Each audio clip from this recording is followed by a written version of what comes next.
Come on, put 'em together tonight.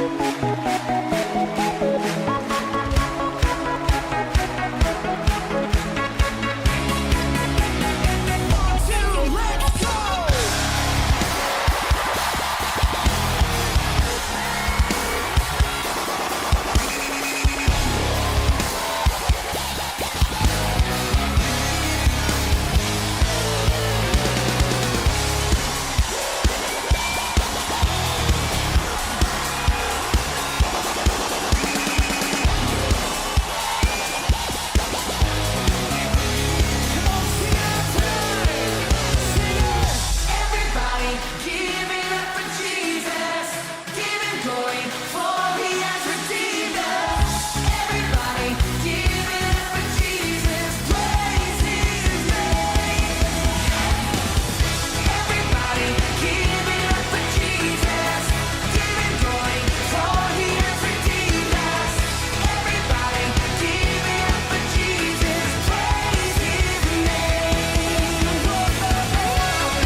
Selamat pagi teman-teman semua. Sungguh sebuah anugerah yang indah kita boleh beribadah kembali bersama-sama. Pada pagi hari ini ibadah kita dilandaskan di dalam pertolongan Tuhan yang menciptakan langit dan bumi. Turunlah kiranya atas kita sekalian berkat dari Allah Bapa, Allah Putra dan Allah Roh Kudus. Amin. Selamat pagi jemaat sekalian yang dikasihi oleh Tuhan. Untuk rekan-rekan pemuda ataupun remaja yang sedang mengikuti ibadah ataupun sedang menonton ibadah pada pagi hari ini. Teman-teman, kita bersyukur gak terasa ya. Hampir 1 tahun lebih kita sudah melakukan aktivitas kita dengan cara yang baru, dengan keadaan yang baru. Semua hal serba baru teman-teman. Tapi bagaimana dengan kasih Tuhan? Selama ini yang menyertai kita, selama kurang lebih hampir 1 tahun lebih ini. Saya percaya ketika proses penyertaan Tuhan ini ada kelemahan, ada sukacita, ada sedih, dan bahkan dosa yang terus kita lakukan ketika Tuhan bersama-sama dengan kita. Teman-teman, pagi hari ini saya mau kita semua datang, tertunduk, tersungkur di hadapan Tuhan. Mengingat kembali betapa baiknya Tuhan dalam kehidupan kita. Memberikan kebaikan, keburukan. Itu semua Tuhan punya rencana di balik itu. Mari pagi hari ini, dengan keadaan kita biarkan Tuhan masuk ke dalam hati kita. Memenuhi hadiratnya di dalam hati kita. Kita angkat satu pujian, hadirat-Mu, sebagai ungkapan untuk kita mengingat kasih Tuhan dan biarkan Tuhan memenuhi kita.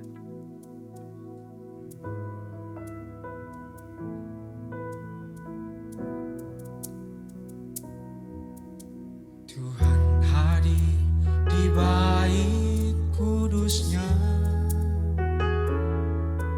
saat umat mencari wajahnya. Berseru, berdoa, bersujud menyembah, dan menikmati kehadirannya.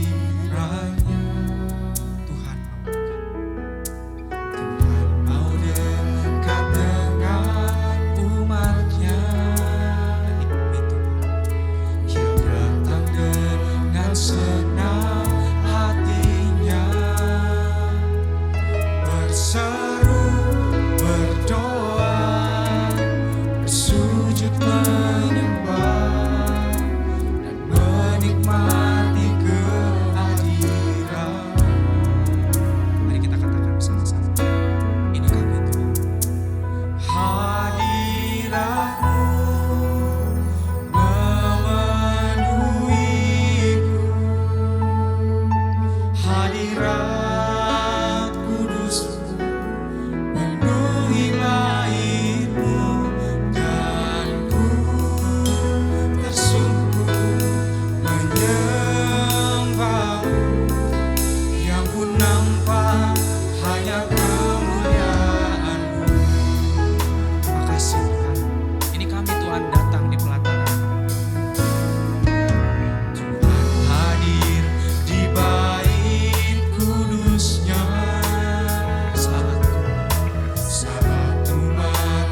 mencari wajahnya,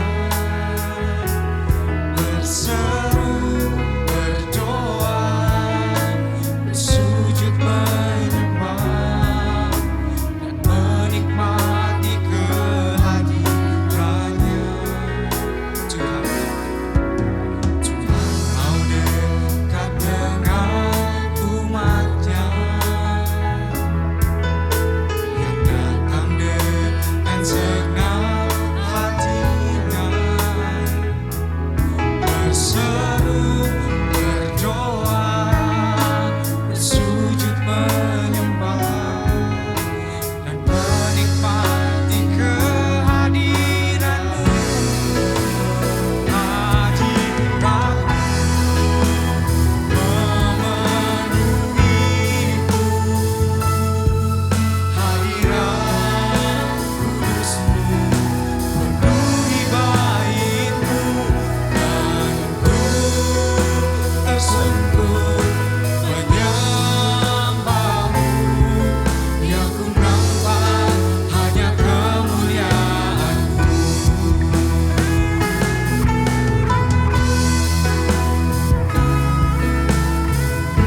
Makasih Tuhan.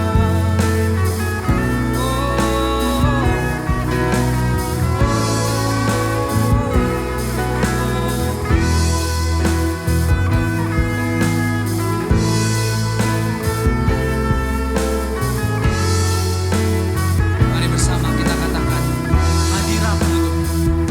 Hadirat-Mu memenuhiku, Makasih. hadirat kudus-Mu penuhi bait-Mu, ku tersungkur menyembah-Mu, yang ku nampak hanya kemuliaan-Mu. Hadirat-Mu Tuhan, hadirat-Mu memenuhiku, hadirat kudus-Mu penuhi bait-Mu, dan ku tersungkur menyembah-Mu, yang ku nampak hanya kemuliaan-Mu, dan ku tersungkur menyembah-Mu, yang ku nampak hanya kemuliaan-Mu. Mari kita satu dalam doa. Tuhan, terima kasih. Terima kasih Tuhan untuk semua yang Kau berikan kepada kami Tuhan. Bahkan sampai detik ini Tuhan, kami boleh bisa merasakan Tuhan penyertaan-Mu yang luar biasa dalam kehidupan kami. Nafas yang Kau berikan kepada kami. Berkat, bahkan keterpurukan Tuhan, Kau berikan kepada kami. Itu bukan karena tidak ada maksud. Terima kasih Tuhan untuk semua berkat yang Kau berikan kepada kami. Keajaiban-keajaiban yang Kau berikan kepada kami Tuhan. Pagi hari ini kami tersungkur Tuhan. Kami tertunduk mengingat Tuhan semua kebaikan-Mu dalam kehidupan kami. Tuhan, Bapa, pagi hari ini Tuhan, kami datang dengan kondisi kami yang sekarang. Kami ingin memuliakan nama-Mu Tuhan. Kami ingin memuji kebesaran-Mu. Kami pengen Tuhan lebih dekat sekali lagi kepada Engkau Tuhan. Untuk kedepannya. Ini kami Tuhan, hati kami, pikiran kami. Siapkan kami Tuhan pagi hari ini. Untuk kami bisa memuji, memuliakan nama-Mu. Sebagai bukti Tuhan, kami sudah bersyukur kepada Engkau. Karena kasih-Mu yang tidak cukup buat kami Tuhan. Terima kasih Tuhan, terima kasih. Kami menyerahkan diri kami, mulut pikiran kami Tuhan. Semuanya untuk kemuliaan bagi nama-Mu. Sebab Engkau Allah yang selalu menyertai kami. Terima kasih Tuhan. Ini kami, hanya dalam nama-Mu saja kami ucap syukur Tuhan dan berdoa. Amin. Selamat pagi semuanya. Wah, selamat pagi. Wah, mantap. Kita bersyukur kepada Tuhan. Jika pagi hari ini kita boleh bisa memuji memuliakan nama Tuhan, melihat kebesaran Tuhan yang luar biasa kepada kita, biar melalui mulut kita memuji memuliakan nama-Mu Tuhan. Karena Tuhan ajaib. Terpujilah nama-Mu Tuhan. Terpujilah nama-Mu Tuhan. Yes. Kuat dan penuh kemuliaan. Satu suara. Satu suara kami nyatakan kebesaran-Mu kekal selamanya. Dengan hati kita katakan, terpujilah nama-Mu Tuhan. Terpujilah nama-Mu Tuhan. Kuat dan penuh kemuliaan. Kuat dan penuh kemuliaan.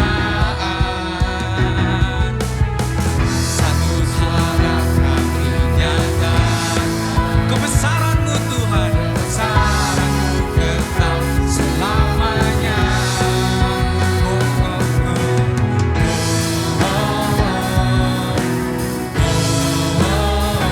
Engkaulah Raja atas dunia yang menghancurkan kutuk dan membebaskan jiwa.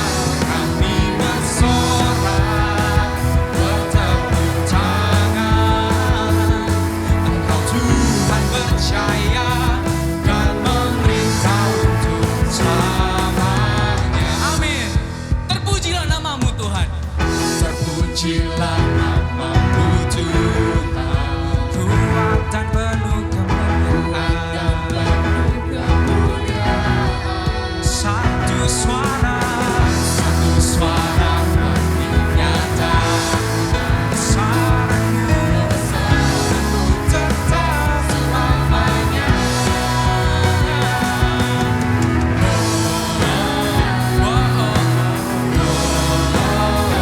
Engkaulah Raja atas dunia yang menghancurkan kutuk dan membebaskan jiwa. Kami bersorak bertepuk tangan. Engkau Tuhan percaya dan memerintah untuk Engkaulah Raja atas dunia Mari angkat suara kita. yang menghancurkan kutuk dan membebaskan jiwa. Engkaulah Raja atas dunia yang menghancurkan kutuk dan membebaskan jiwa. Kami bersorak bertepuk tangan. Engkau Tuhan percaya dan memerintah untuk Engkaulah Raja atas dunia yang menghancurkan kutuk dan membebaskan jiwa. Kami bersorak bertepuk tangan. Engkau Tuhan percaya dan memerintah untuk selamanya. Yes, Lord. Terima kasih Tuhan. Haleluya.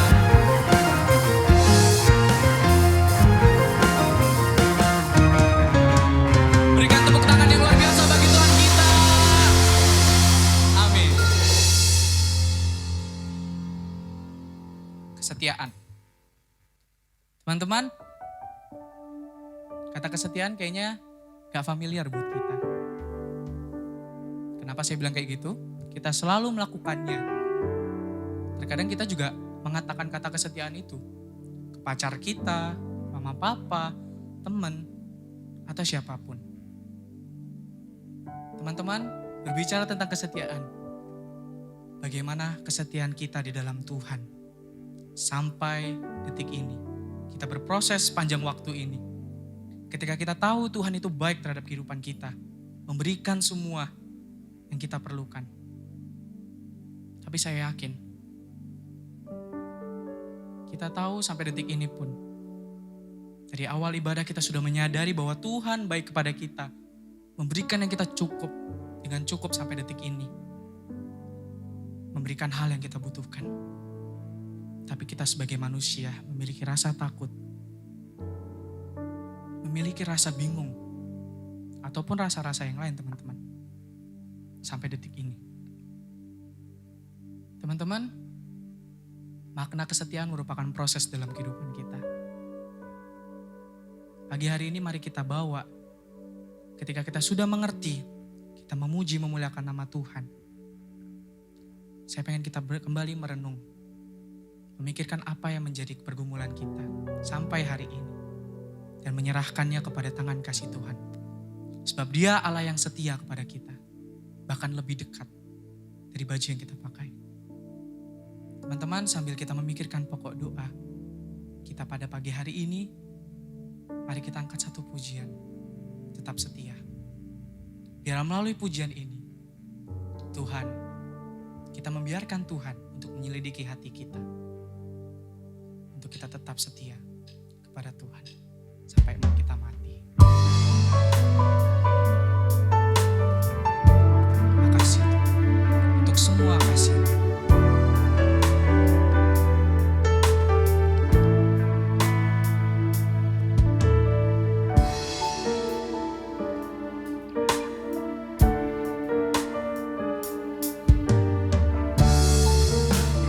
Mari kita angkat pujian kita. Selidiki aku, selidiki aku. Lihat hatiku, apakah ku sungguh mengasihi Yesus, Kau yang Maha Tahu dan menilai hidupku. Tak ada yang tersembunyi bagi. Selidiki aku Tuhan, selidiki aku. Lihat hatiku, apakah ku sungguh mengasihi Yesus, Kau yang Maha Tahu dan menilai hidupku. Tak ada yang tersembunyi bagi. Mari kita katakan, telah kulihat kebaikan-Mu yang tak pernah habis di hidupku.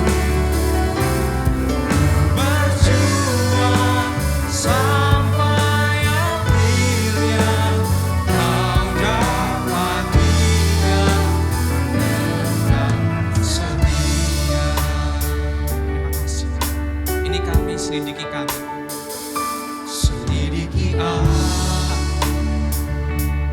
Lihat hatiku, apakah ku sungguh mengasihi Yesus, Kau yang Maha Tahu dan menilai hidupku. Tak ada yang tersembunyi bagi. Aku lihat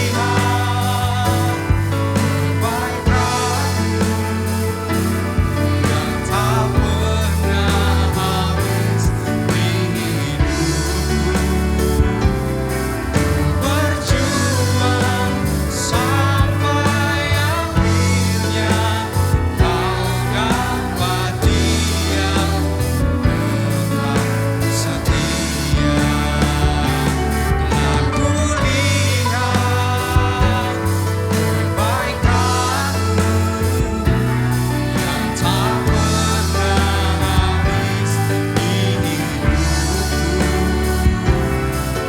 Berjuang sampai akhirnya Kau dapat Dia tetap setia. Teman-teman, mari kita berdoa. Teman-teman, di kesempatan hari ini, kesempatan yang indah ini Tuhan, yang Tuhan berikan kepada teman-teman. Saya pengen kita sebentar berdoa untuk diri kita masing-masing.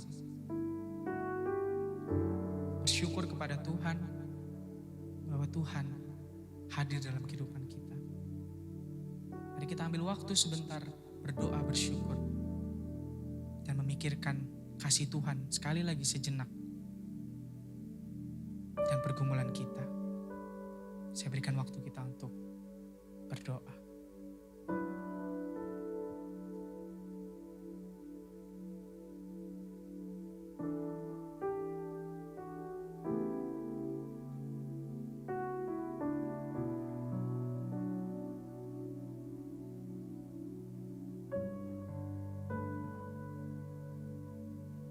Teman-teman, mari kita berdoa untuk beberapa pokok doa yang ada.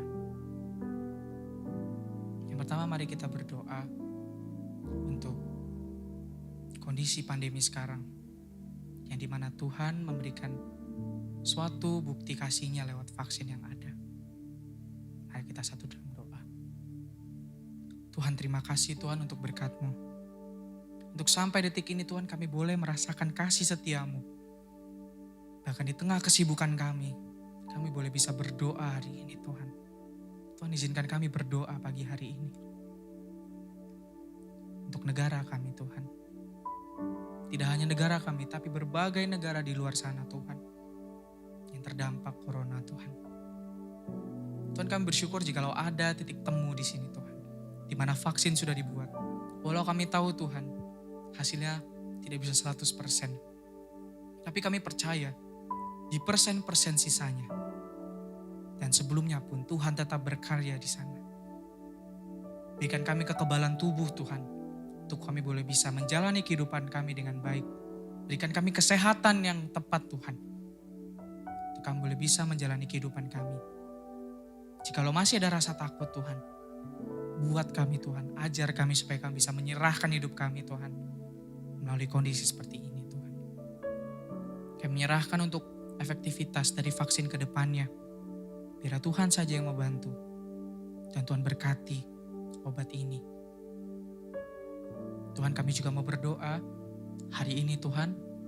Untuk kami semua di tengah kesibukan kami. Kami lelah, kami capek dengan kehidupan kami Tuhan. Kami bingung harus apa. Tuhan, jikalau kami atau mulut-mulut yang sudah berdoa tadi ada yang berkata demikian Tuhan. Tuhan, bantu kami Tuhan. Berikan kami ketenangan hati. Berikan kami kerinduan Tuhan untuk lebih dekat kepada Tuhan. Setiap waktu. Melalui masa pandemi. Kami berdoa untuk diri kami Tuhan. Dan untuk sekitar kami, untuk semua orang Tuhan.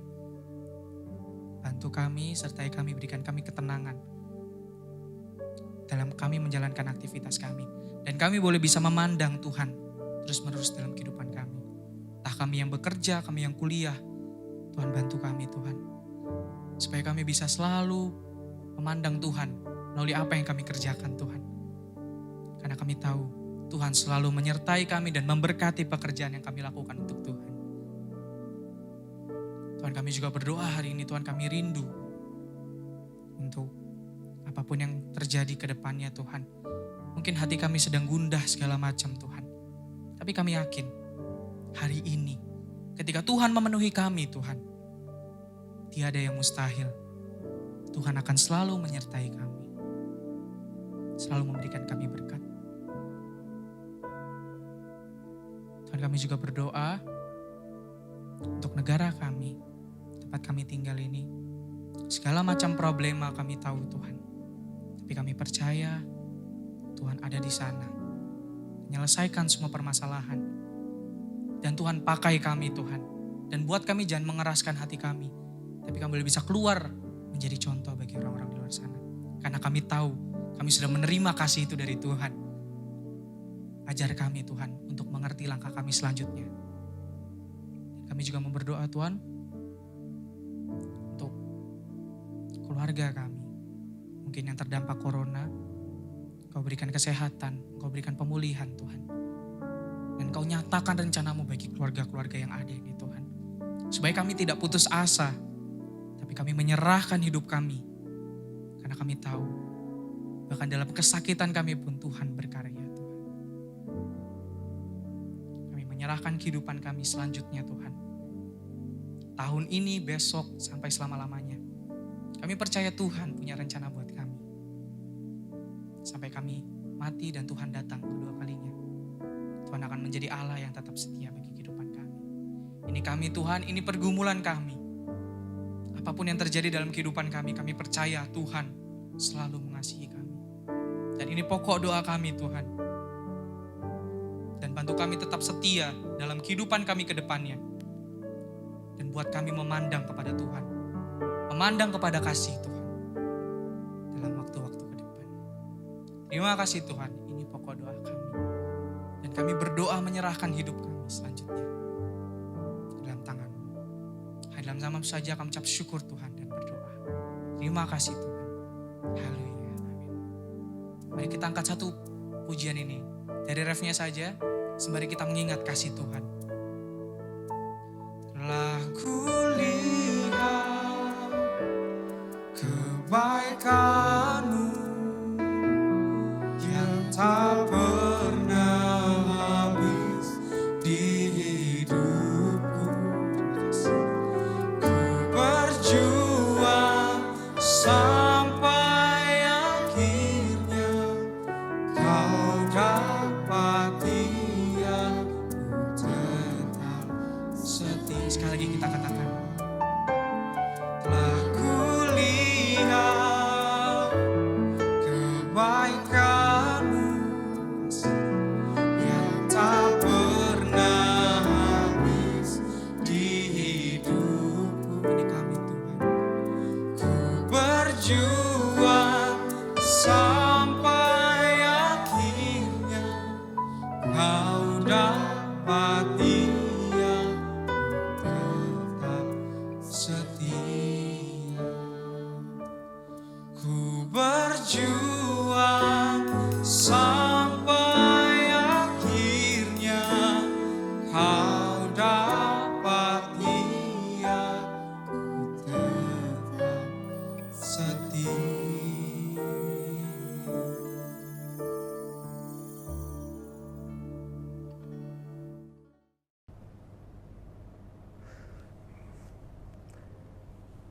Selamat pagi saudara-saudara. Sebelum kita mendengarkan firman Tuhan, mari kita berdoa terlebih dahulu. Bapa di dalam kerajaan surga, kami bersyukur kami boleh memuji Tuhan. Dan saat ini kami akan mendengarkan firman Tuhan. Biarlah setiap kali kami mendengarkan firman itu sungguh-sungguh tertanam di hati kami. Karena kami tahu manusia bukan hanya hidup dari makanan jasmani saja, tetapi juga dari makanan rohani yang menguatkan rohani kami. Tuhan tolong supaya kami bukan sekedar menonton ibadah saja, tetapi benar-benar melakukan firman itu di dalam kehidupan kami. Berkati hamba-Mu yang akan menyampaikan firman Tuhan dan berkati kami semua yang akan mendengarkan. Berikan kami konsentrasi, kemauan, kerinduan untuk bertumbuh di dalam firman. Di dalam nama Tuhan Yesus Kristus kami berdoa. Amin. Selamat pagi saudara-saudaraku yang dikasihi oleh Tuhan. Sungguh bersyukur bisa kembali menyampaikan firman Tuhan di tengah-tengah Anda. Pada pagi hari ini firman Tuhan akan melanjutkan pembahasan kita tentang Tuhan Yesus. Kalau kemarin kita belajar Tuhan Yesus sebagai seorang imam besar, maka hari ini kita belajar Tuhan Yesus sebagai seorang nabi. He is our prophet. Saudara, tahun lalu kantor berita Reuters menerbitkan sebuah artikel yang mengenang jasa-jasa daripada dokter-dokter yang berjibaku untuk mengatasi COVID, khususnya di Tiongkok. Dan di dalam salah satu artikel itu ada sebuah highlight, ada sebuah penekanan khusus tentang seorang dokter yang bernama Dr. Li Wenliang. Siapa Dr. Li Wenliang ini? Dr. Li Wenliang ini menjadi salah satu penekanan karena dia adalah salah satu dokter yang memblow up kasus ini untuk pertama kalinya. Dan di sana diceritakan bahwa ketika dia mengemukakan kasus ini untuk yang pertama kalinya di bulan Desember tahun 2019, dia dihalang-halangi oleh sejumlah aparat keamanan di Tiongkok. Karena apa? Karena Januari tahun 2020 itu adalah hari raya besar yang dirayakan di seluruh Tiongkok, yaitu Hari Raya Tahun Baru Imlek. Supaya tidak menimbulkan kegaduhan, maka kemudian Dr. Li Wenliang ini yang memblow up pertama kali kasus ini, kemudian dihalang-halangi, bahkan diancam karirnya terhenti apabila ia memblow up kasus ini. Tapi apa yang terjadi? Ketika justru pemerintah itu menghalang-halangi kasus ini, hari ini kita mendapati bahwa COVID-19 ini bukan hanya melanda seluruh Tiongkok, tetapi melanda seluruh dunia. Sudah ratusan juta orang yang terdampak. Belum lagi orang yang meninggal juga sudah mencapai puluhan juta. Itu bukan jumlah yang sedikit. Di artikel itu yang di-highlight salah satunya adalah pentingnya menyuarakan kebenaran. Seorang dokter yang dibungkam karena dilarang menyatakan kebenaran justru membuat gaduh seluruh dunia. Nah, ini menjadi salah satu hal yang menarik ketika saya membaca artikel ini. Bahwa kebenaran itu begitu penting. Sampai-sampai kebenaran itu bisa mengubah kehidupan. Satu lagi terjadi beberapa waktu yang lalu, beberapa minggu yang lalu. Walaupun beritanya, kejadiannya di tahun 2020, tetapi kebenarannya baru diketahui beberapa minggu yang lalu. Kalau teman-teman pernah membaca, ada seorang juga yang bernama Samuel Paty, seorang guru yang harus meregang nyawa karena dia dipenggal akibat dituduh mencemarkan nama baik Nabi Muhammad. Bermula dari seorang anak kecil yang tidak suka kepada gurunya itu, lalu kemudian menyebarkan berita bohong atau yang kita kenal dengan hoax, dan kemudian berita bohong itu dipercaya oleh papanya. Papanya segera mempostingkan itu ke media sosial bahwa gurunya itu sedang mempermalukan Nabi Muhammad, padahal itu tidak benar. Tetapi berita itu dipercaya dan dilihat oleh sebagian orang, yaitu kaum-kaum ekstremis, sehingga kaum ekstremis itu kemudian memburu Samuel Paty ini dan kemudian memenggal Samuel Paty dan mati. Kejadian ini baru diketahui beberapa minggu lalu karena siswi yang melaporkan itu kepada bapaknya akhirnya membuka suara bahwa sebetulnya dia tidak suka dengan guru itu dan kemudian menyebarkan berita bohong. Saudara, dari dua kisah ini kita belajar sesuatu. Belajar apa? Bahwa menyuarakan kebenaran itu penting. Seseorang yang mengatakan kebenaran itu sama dengan seseorang yang mendukung terciptanya kehidupan. Sebaliknya, seseorang yang mengatakan kebohongan atau hoax itu menyebabkan kematian. Saudara, kita sebagai orang-orang Kristen tentu harus menjunjung tinggi kebenaran. Tentu harus membelanya dan menyatakannya kepada semua orang. Kita dipanggil bukan untuk diam, bukan untuk menyebarkan berita bohong. Kita dipanggil untuk menyuarakan kebenaran. Kalau kita yakin bahwa kebenaran itu adalah kehidupan dan kebohongan itu adalah kematian, maka kita dipanggil untuk menyuarakan kebenaran itu. Hari ini setidaknya ada dua hal yang bisa kita pelajari dari Tuhan Yesus mengenai menjunjung tinggi sebuah kebenaran. Yang pertama yang kita bisa pelajari dari Tuhan Yesus adalah orang yang menjunjung tinggi kebenaran itu berani menegur dosa. Orang yang menjunjung tinggi kebenaran itu berani menegur dosa. Mari kita membuka satu bagian firman Tuhan yang terambil dari Yohanes pasal yang keempat, ayat yang ke-25 hingga ayat yang ke-26. Demikianlah firman Tuhan. Jawab perempuan itu kepadanya, "Aku tahu bahwa Mesias akan datang yang disebut juga Kristus. Apabila ia datang, ia akan memberitakan segala sesuatu kepada kami." Kata Yesus kepadanya, "Akulah dia yang sedang berkata-kata dengan engkau." Saudara, Tuhan Yesus memberikan teladan kepada kita tentang menegur dosa. Ia bukan saja datang sebagai raja yang memerintah dunia atau imam yang menebus dosa, menjadi pengantara kita antara Allah dan manusia, tetapi ia juga datang sebagai nabi, yaitu orang yang menyuarakan kebenaran. Dalam ayat yang kita baca, kita belajar, kita tahu bahwa Tuhan Yesus sedang menyatakan kebenaran. Di dalam konteks Yohanes pasal 4. Ini adalah cerita yang seringkali kita dengar juga di sekolah minggu, bahwa Tuhan bertemu dengan perempuan Samaria, perempuan berdosa. Tuhan Yesus sangat mengasihi perempuan Samaria itu.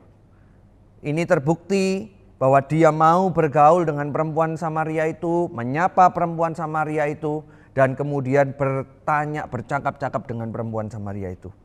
Tetapi Tuhan Yesus tidak berhenti sampai di sana. Ketika ia bertemu dengan perempuan itu, maka Tuhan Yesus juga bertanya, panggillah suamimu. Saudara, kata-kata ini bukan sekedar Tuhan Yesus tidak tahu siapa suaminya atau menyuruh secara literal memanggil, tidak. Tetapi kalimat ini mau menyatakan kebenaran bahwa Tuhan Yesus tahu apa yang dilakukan perempuan ini, walaupun Tuhan Yesus juga mengasihi dia. Di balik kasihnya Tuhan Yesus kepada perempuan Samaria ini, ia sebetulnya juga menegur perempuan Samaria ini bahwa apa yang dilakukannya itu bukanlah kehendak Tuhan. Apa yang dilakukannya itu sebuah hal yang harus diselesaikan dan diakhiri, karena itu adalah dosa. Maka kemudian di ayat yang ke-25 ini ia menyatakan dirinya bahwa ia adalah Mesias. Ia adalah nabi yang dijanjikan di dalam perjanjian lama yang bisa menebus dosa. Kita belajar dalam minggu lalu bahwa Tuhan Yesus sebagai seorang imam yang membuat manusia datang kepada Allah secara langsung. Betul, perempuan ini dikasihi dan kemudian dia bisa bertobat, dia bisa datang kepada Allah secara langsung. Tetapi ketika Tuhan Yesus mengatakan Mesias akan datang, akulah dia yang sedang berkata-kata dengan engkau, itu juga menunjukkan sebuah panggilan, penyataan kebenaran Allah.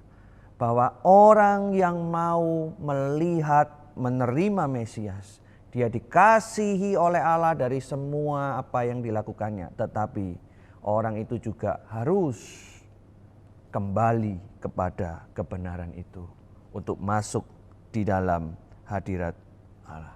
Tuhan Yesus mengasihi, tetapi Tuhan Yesus juga menyatakan kebenaran itu dengan gamblang. Agar perempuan ini dikasih oleh Tuhan, lalu kemudian berubah, bertobat dari kehidupan yang lama. Saudara, saya suka sepak bola dan saya punya pemain favorit saya. Dia adalah pemain yang terkenal yang kita kenal dengan CR7 alias Cristiano Ronaldo. Saudara, ketika mengikuti pemain favorit saya ini sejak dari remajanya, sejak dari umur 18, kita akan mendapati bahwa Cristiano Ronaldo ini punya gaya permainan yang berbeda. Berbeda dengan lawan mainnya yang sering disandingkan, yaitu Lionel Messi, yang kalau kita perhatikan dari masa remajanya, gaya bermainnya itu sama. Kalau Lionel Messi itu suka meliuk-liuk melewati lawan dan kemudian mencetak gol, maka Ronaldo ini sedikit berbeda. Pada awal permainannya di klub lamanya, yaitu Manchester United atau Real Madrid pada awal-awal, dia bukanlah seorang pencetak gol yang subur, tetapi dia adalah pemain sayap, pemain winger yang kemudian suka meliuk-liuk di lapangan, melewati 1-2 orang, kemudian memberikan umpan kepada pemain depan atau striker, dan kemudian striker itu akan melanjutkan mencetak gol. Tetapi Ronaldo punya dua gaya main yang berbeda. Kalau tadi di klub lamanya dia adalah sebagai winger, maka di klub barunya, baik itu di Juventus maupun Real Madrid, dia adalah seorang striker murni yang bukan meliuk-liuk melewati 1-2 pemain lawan, tetapi sangat tajam ketika menerima bola, baik itu sundulan, kaki kiri maupun kaki kanan. Nah, ketika memperhatikan perubahan ini, ada seorang reporter yang kemudian pernah bertanya kepada salah seorang rekan daripada Cristiano Ronaldo di klub lamanya di Manchester United, yaitu Rio Ferdinand, yang kemudian bertanya kepada dia, kenapa gaya main Ronaldo bisa berubah? Tidak semua orang atau tidak semua pemain bola yang mengubah gaya permainannya justru di tengah-tengah puncak permainannya. Kenapa Ronaldo berubah? Nah, satu kali ketika diwawancara ini Rio Ferdinand memberikan satu jawaban yang buat saya cukup menggelegar gitu ya. Dia berkata di dalam satu latihan Ronaldo itu pernah menangis gitu. Dan di dalam latihan itu, itulah yang mengubah nasib permainannya ke depan. Apa yang terjadi di dalam latihan itu? Rio Ferdinand mengungkapkan bahwa di salah satu latihan di klub lamanya Manchester United, ketika dia berlatih untuk kemudian meliuk-liuk melewati lawan, ada seorang rekan lainnya yang bernama Ruud van Nistelrooy yang kemudian melihat Ronaldo dan kemudian tidak suka kepada Ronaldo. Nah, kita tahu pada waktu itu orang ini yang bernama Ruud van Nistelrooy ini adalah striker yang sangat-sangat subur dan disegani pada waktu itu. Dan ketika melihat Ronaldo latihan, dia justru tidak suka. Dia berkata kepada Rio Ferdinand yang pada waktu itu seorang kapten, dia berkata kepada dia, "Kenapa anak ini ada di dalam klub ini? Kita tidak butuh pemain yang suka meliuk-liuk. Kita butuh pemain yang bisa mengumpan dan mencetak gol." Nah, ketika Ronaldo mendengar itu, maka itu menjadi sebuah titik balik. Titik balik bahwa ada orang yang kemudian mengungkapkan yang terpenting di dalam permainan bola itu bukan meliuk-liuk dan melewati lawan. Tetapi yang terpenting itu adalah mencetak gol. Dan suara daripada Van Nistelrooy itu terngiang di dalam batin Ronaldo yang membuatnya menangis dan mengubah gaya permainannya sampai saat ini. Dalam hal ini, Ruud van Nistelrooy menyatakan kebenaran yang sesungguhnya dari permainan bola ini, sehingga kemudian mengubah seluruh hidup dan permainan Ronaldo. Hari ini Ronaldo menjadi salah satu GOAT, greatest of all time.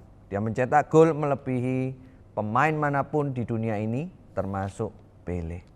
Tapi satu perkataan itu, satu penyataan kebenaran itu mengubahkan kehidupan Ronaldo. Saudara, apa yang bisa kita lakukan ketika kita belajar firman ini, ketika kita belajar daripada Tuhan Yesus? Sekali lagi, kalau kita adalah anak-anak Tuhan yang menjunjung tinggi kebenaran, maka kita harus berani untuk menegur. Hari ini saya ingin kita belajar satu hal yang barangkali kita jarang dengar, yang barangkali kita juga jarang lakukan. Apa itu? Berani untuk menegur. Saudara, seringkali kita sebagai anak-anak Tuhan ketika melihat seorang melakukan dosa, kita diam saja bukan? Kita berpikir, oh itu kalau orang lain melakukan dosa ya itu urusannya orang lain, itu bukan urusan saya. Itu urusan dia dengan Tuhan. Kalau ada orang lain yang salah, ya udah, kita cuman menasihati, kita cuma ngasih tahu. Kalau dikasih tahu nggak dengar, ya sudah. Itu urusannya dia dengan Tuhan. Sering saya mendengar banyak alasan seperti itu. Atau juga alasan-alasan lain yang nanti kalau saya tegur hubungan saya jadi renggang. Jadi lebih baik ya sudah, itu urusannya dia saja. Tetapi saya percaya tidak demikian, teman-temanku.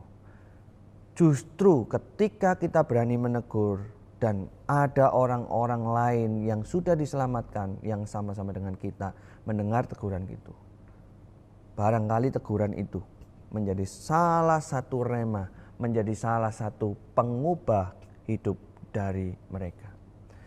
Kita perlu untuk belajar menegur. Tentu menegur itu bukan berarti mengolok-olok. Menegur itu juga bukan berarti kemudian menyatakan kesalahan itu di depan orang banyak, tidak. Alkitab memberitahukan kita kalau kita mau menegur, kita belajar untuk ngomong empat mata dengan dia.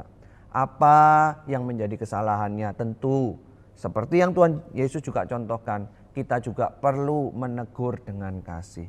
Kita mengasihi dia, tetapi kita perlu untuk menyatakan kesalahannya, untuk memberitahukan kebenaran. Kita mengasihi dia, kita bertumbuh bersama-sama, kita juga harus berani menegur. Belajarlah teman-teman untuk menegur. Menegur dengan kasih, menegur juga untuk pertumbuhan rohani kita yang menegur. Sama-sama bertumbuh, sama-sama hidup di dalam kebenaran. Yang kedua, apa yang bisa kita pelajari dari Tuhan Yesus mengenai menjunjung tinggi sebuah kebenaran? Yang kedua adalah orang yang menjunjung tinggi kebenaran itu berani berkorban demi kebenaran. Orang yang menjunjung tinggi kebenaran berani berkorban demi kebenaran. Saudara-saudara, sejak dari perjanjian lama, menjadi nabi itu sebuah anugerah yang luar biasa. Menjadi nabi itu berarti ia mendapatkan mandat Allah dan berkomunikasi dengannya untuk menyatakan kehendak Allah kepada umat. Tetapi yang perlu kita ingat adalah seringkali menjadi nabi itu adalah kondisi yang tidak menyenangkan. Saudara, kalau kita melihat sejarah nabi dari Alkitab, kita akan melihat bahwa perjalanan hidup seorang nabi itu bukan perjalanan yang menyenangkan. Seringkali digambarkan adalah perjalanan yang sangat sulit. Kita lihat seorang Abraham yang harus pergi dari tanah kelahirannya menuju ke Kanaan dengan berbagai kesulitan. Kita lihat seorang yang bernama Musa menyatakan hukum Allah di tengah-tengah umat, tetapi menyatakan hukum Allah di tengah-tengah umat yang tegar tengkuk. Bukan umat yang mendengar, tetapi umat yang penuh dengan tegar tengkuk. Kita lihat juga Yesaya yang menurut sejarah gereja mati digergaji. Kita membaca dari kitab Yeremia, seorang nabi ini dipenjara di bawah tanah sampai hampir mati. Kita juga belajar pada Alkitab, Nabi Yunus diutus kepada bangsa Niniwe yang jahat. Saudara, saya pernah menceritakan bahwa kehidupan waktu itu di Niniwe, khususnya satu bangsa ini adalah sebuah bangsa yang keji. Bangsa Niniwe ini adalah bangsa yang suka menjajah bangsa lain, dan di tengah-tengah ia menjajah itu seringkali mereka memamerkan tubuh orang-orang yang dijajah itu di tengah-tengah masyarakat. Entah itu orangnya digantung, entah itu orangnya ditombak dan sebagainya. Itu sebuah perbuatan yang sangat keji, dan Yunus diutus ke sana. Kemudian kita juga melihat Nabi Hosea, bagaimana seorang nabi harus menikahi perempuan sundal.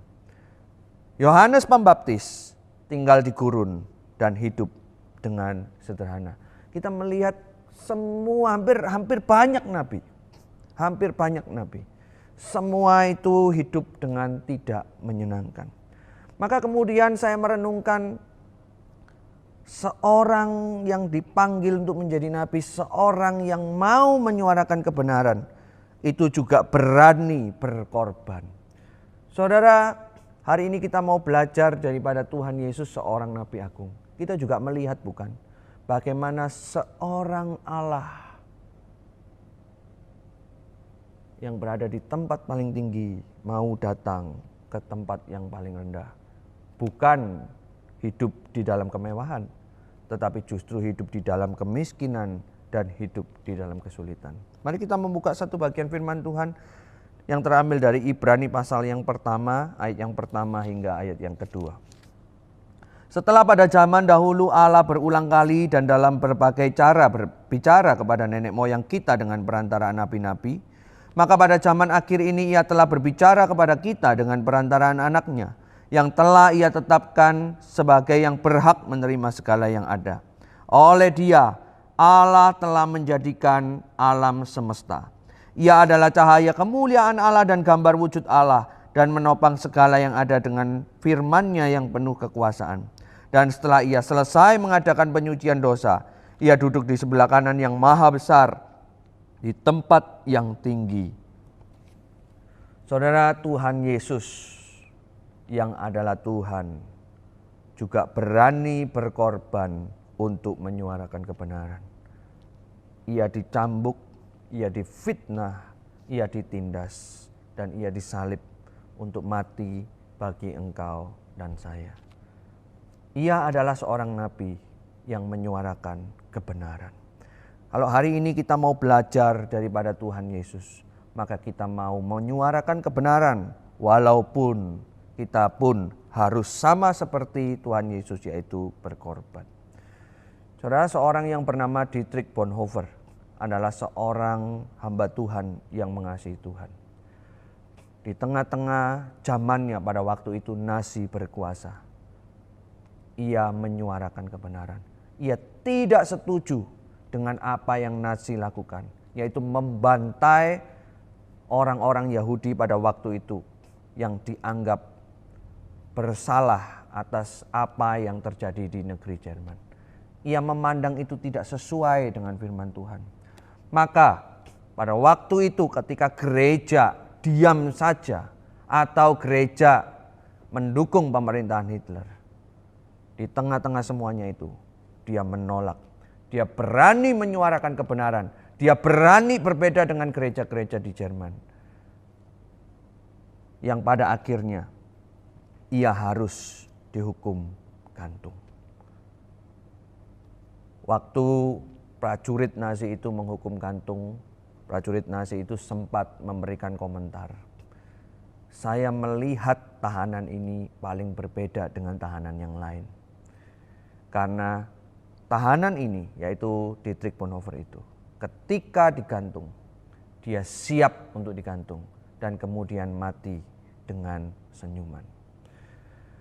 Saudara, orang-orang seperti ini, orang-orang yang menyuarakan kebenaran dan berani berkorban.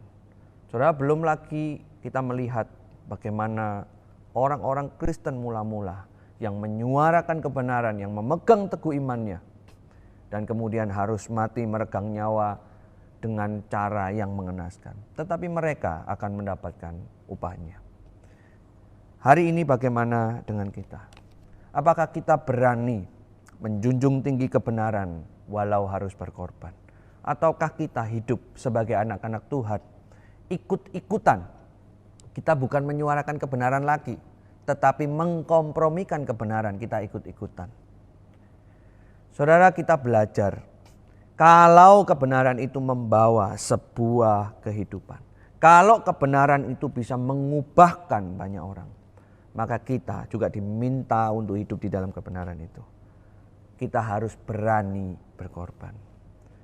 Kalau kita hari ini menjadi seorang pelajar, mau enggak kita hidup di dalam kebenaran? Mau enggak kalau teman-teman yang lain nyontek, oh saya enggak nyontek.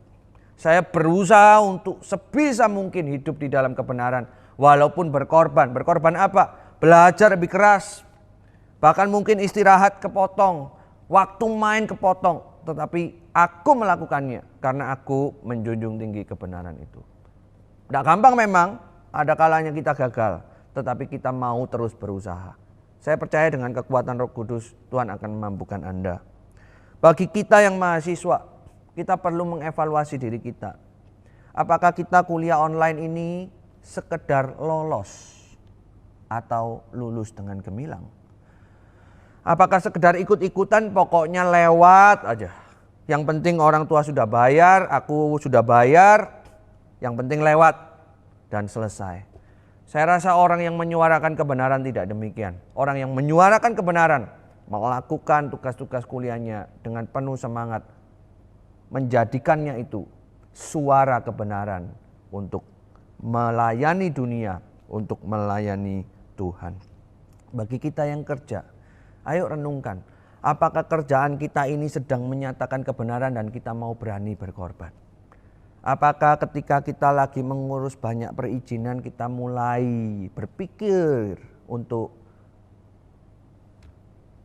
mungkin ini ada cara yang gampang dengan menggunakan pelicin-pelicin, atau terus teguh di dalam kebenaran dan berani berkorban, harus kehilangan waktu, harus kehilangan biaya dan sebagainya.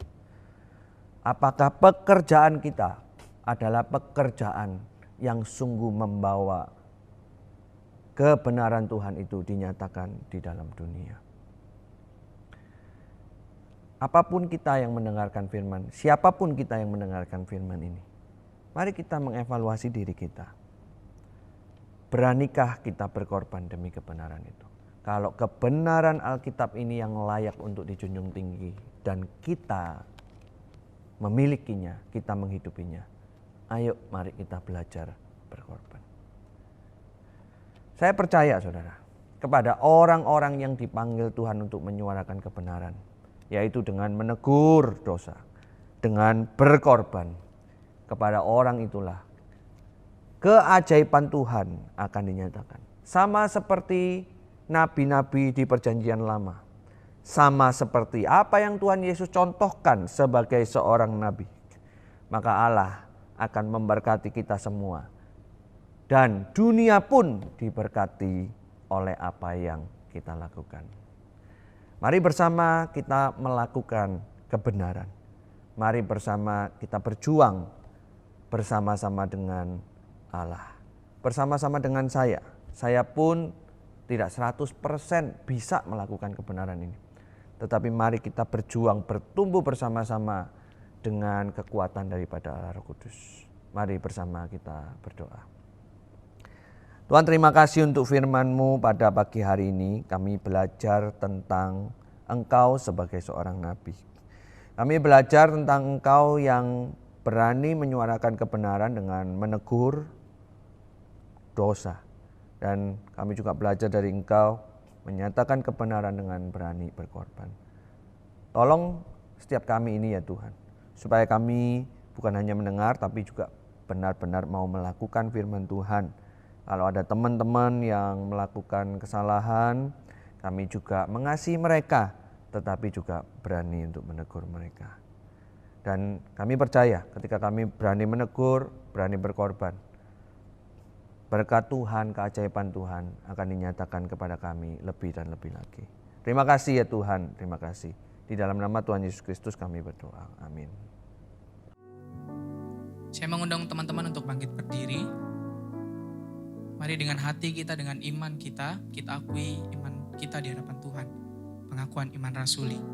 Aku percaya kepada Allah, Bapa yang Maha Kuasa, Khalik langit dan bumi, dan kepada Yesus Kristus, anaknya yang tunggal, Tuhan kita, yang dikandung dari Roh Kudus, lahir dari anak darah Maria, yang menderita sengsara di bawah pemerintahan Pontius Pilatus, disalibkan, mati dan dikuburkan, turun ke dalam kerajaan maut. Pada hari yang ketiga, bangkit pula dari antara orang mati, naik ke surga, duduk di sebelah kanan Allah, Bapa yang Maha Kuasa, dan dari sana Ia akan datang untuk menghakimi orang yang hidup dan yang mati. Aku percaya kepada Roh Kudus, gereja yang kudus dan am, persekutuan orang kudus, pengampunan dosa, kebangkitan tubuh, dan hidup yang kekal. Amin. Teman-teman silakan duduk. Saya undang kita semua bangkit berdiri. Kita akhiri ibadah kita dan kita menerima berkat yang daripada Tuhan.